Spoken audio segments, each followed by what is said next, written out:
Hello students, कैसे हैं आप स्टूडेंट्स। मैं आशा करता हूँ आप लोग सभी अच्छे होंगे, स्वस्थ होंगे। स्टूडेंट्स, आज हम अपना चैप्टर नंबर 10 पढ़ रहे हैं और चैप्टर नंबर 10 में एक्सरसाइज 10.5 को हमने आज लिया है, जो कि एनसीईआरटी कॉर्नर से है। इसमें मैंने थर्ड क्वेश्चन आपके लिए लिया है। इसमें in figure angle P Q are is 100 degree. तो ये फिगर आपके लिए यहाँ पे इसमें ये एंगल पी क्यू आर है, ये 100 डिग्री दे रखा है। Where P Q and R points on a circle. तो पी क्यू आर ये 3 पॉइंट है, पी है, ये क्यू पॉइंट है, ये आर पॉइंट, ये सर्कल के ऊपर है।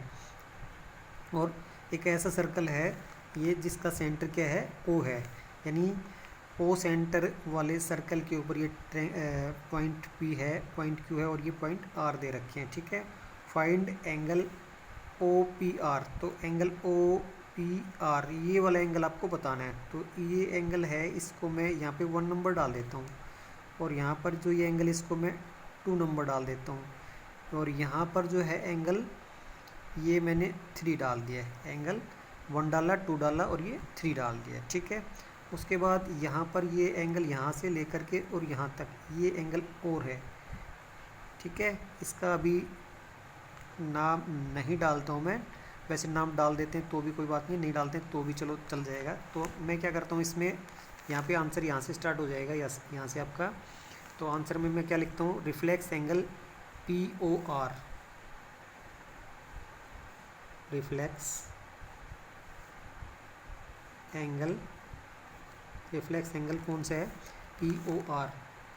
P O R is equal to 2 time angle P Q R. Angle P Q R. ठीक है। रिफ्लेक्स एंगल ये है पी ओ आर, ये एंगल है, ये इसका जो ये इसका हाफ करेंगे तो इसके बराबर, या इसका डबल करेंगे तो इसके बराबर हो जाएगा। और इसका रीजन मैंने स्टूडेंट्स पहले ही लिख दिया था आपके लिए।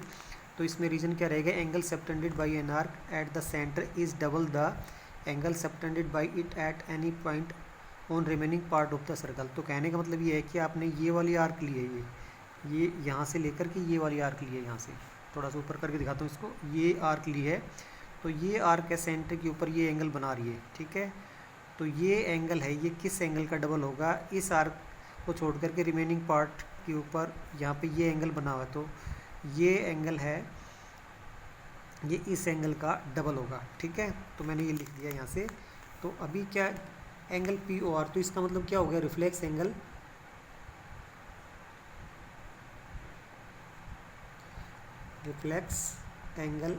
P O R is equal to 2 time angle P Q R कितना है, 100। तो ये कितना हो गया, ये 200 डिग्री का हो गया। ठीक है। तो ये हमने यहाँ पे कर दिया, इसका रीज़न यहाँ पे बता दिया है। तो इसके बाद हम लोग क्या करते हैं, रिफ्लेक्स एंगल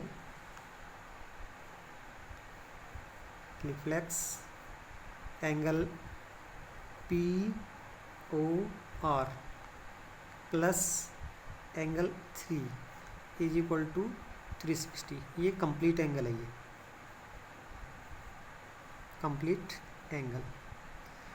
कंप्लीट एंगल हो गया। ठीक है। तो आपका यहाँ पे एंगल 3 है, उसका कुछ पता नहीं है। Reflex angle P O R आपको पता है, तो ये कितना हो गया, ये 200 और plus angle 3 is equal to 360। तो एंगल 3 इज इक्वल टू कितना हो गया, 360 डिग्री और माइनस 200 डिग्री। ठीक है। तो ये कितना आ गया, 160 डिग्री। ठीक है। तो यहाँ पे लास्ट में एंगल 3 है, वो कितना आ गया, 160 डिग्री आ गया एंगल 3 का। अभी हम लोग क्या करते हैं, angle 1 is equal to angle 2। Angle 1 is equal to angle 2 because, अब एंगल 1 और 2 बराबर क्यों है, because O P is equal to O R. O P is equal to O R, O P और ओ आर बराबर है। ठीक है। तो ये ट्रायंगल जो है पी ओ आर, इस ट्रायंगल पी ओ आर में ये दो साइड अगर बराबर हो तो उनके अपोजिट एंगल बराबर होते हैं। तो यहाँ पे हम लिख सकते हैं, यहाँ से opposite angle of equal sides, opposite angle of equal sides are equal. ठीक है। तो हम लोग क्या करते हैं अभी, इन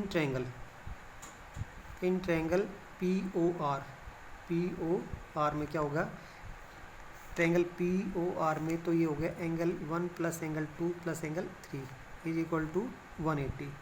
ये angle sum property of triangle होगी। तो यहाँ पे मैं क्या करता हूँ, एंगल 1 प्लस एंगल 1, क्योंकि 1 और 2 बराबर हैं, और एंगल 3 की वैल्यू मैं रख देता हूँ, तो एंगल 3 आपका कितना है 160 इज इक्वल टू ये कितना हो गया 180 डिग्री हो गया। ठीक है, अब ये 2 time angle 1 is equal to angle 1 angle 2 हो गया, और इस 2 टाइम एंगल 1 हो गया ना, उसके बाद ये 180 और माइनस 160, तो ये कितना आ गया 20 डिग्री।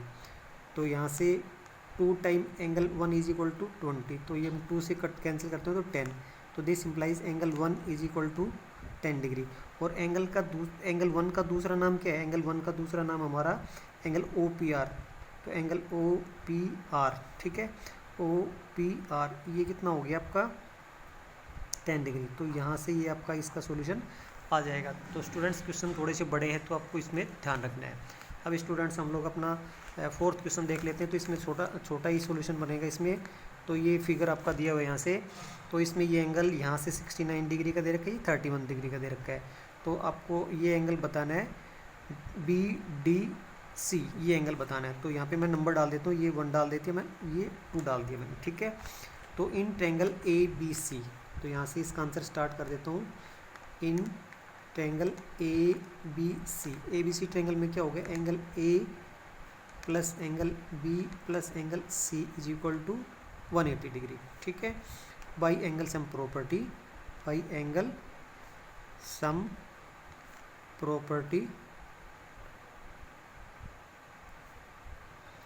ऑफ ट्रायंगल, ठीक है। तो एंगल A का आपको पता है, एंगल A का नहीं पता है, तो एंगल A को हमने 1 लिखा, एंगल 1 लिख दिया, ठीक है। B का पता है, B आपका है 69 डिग्री, C का पता है 31 degree is equal to 180 degree, ठीक है। एंगल 1 इज इक्वल टू ये 180 डिग्री और माइनस, इनको जब जोड़ा तो कितना हो गया, ये 100 हो गया पूरे, तो 100 इधर माइनस हो गई, तो एंगल 1 इज इक्वल टू कितना हो गया, यहाँ से 80 डिग्री हो गया, ठीक है। अब हम क्या करते हैं, angle 1 is equal to angle 2, ये किस कारण से हुआ है हमारा, एंगल 1 और 2 angle in the same segment, angles in the same segment,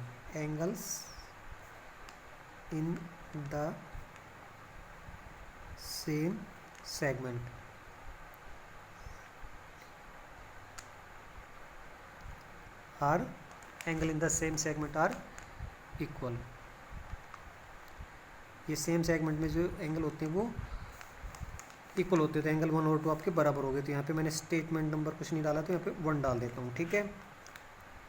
तो एंगल 1 इज इक्वल टू 2, तो इसका मतलब क्या हो गया, दिस इम्प्लाइज क्या हो गया, angle 2 is equal to 80 degree, ठीक है। 1 और 2 बराबर हैं, और 1 किसका है, ये 80 का, तो इसका मतलब क्या हो गया, यहाँ पे फ्रॉम 1 कर देता हूँ, 1 से हमने ये चीज़ की है, ठीक है। और एंगल 2 का दूसरा नाम क्या है, एंगल 2 का दूसरा नाम है angle BDC, this implies angle BD, ये एंगल BDC is equal to 80 degree. तो स्टूडेंट्स एंगल BDC हमें निकालना, तो इस तरह से हम लोग ये वाला क्वेश्चन अपना कर सकते हैं। अभी स्टूडेंट्स हमारा होमवर्क का टाइम हो गया, तो होमवर्क में हमें क्या करना है, सोल एक्सरसाइज 10.5 इन फेयर नोटबुक, आपको एक्सरसाइज 10.5 है फेयर नोटबुक में सोल्व कर लेनी है। Thank you students.